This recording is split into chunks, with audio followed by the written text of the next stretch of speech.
எண்ணுமை என்பது என்ன என்று உங்களுக்கு தெரியும். ஒன்றுக்கு மேற்பட்ட வார்த்தைகளில் வெளிப்படையாக வந்துச்சுன்னா அது எண்ணுமை.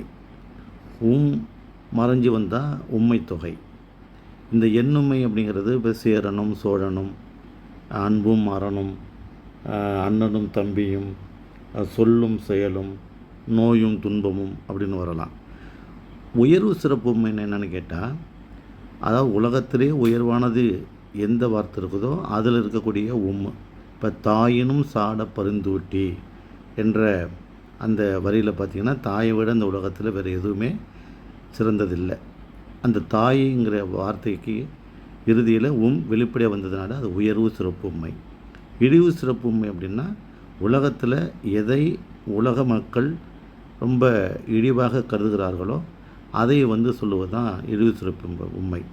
கம்பராமாயணத்தில் சீதை ராவணனை சொல்லுகிற போது சொல்லுவா, நாயினும் கடை போட்டோனே, அரியோடு வாழ்ந்த பேடினான், அங்கனத்தில் அழுக்கு தின்னும் நரியோடு நான் வாழ்வதா நாயினும் கடைப்பட்டோனேன்னு சொல்கிறார் இல்லையா. அந்த நாயினும் கடைப்பட்டோனே என்பது இழிவு சிறப்பு உண்மை.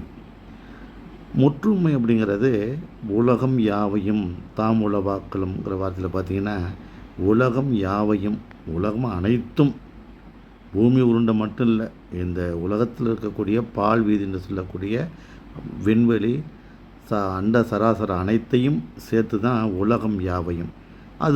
அதுக்கு மேலே எதுவுமே இல்லை. அது ஏதோ முற்று பெறக்கூடிய வார்த்தை இருக்கக்கூடிய முற்றுமை அப்படின்னு பேர். நன்றி, வணக்கம்.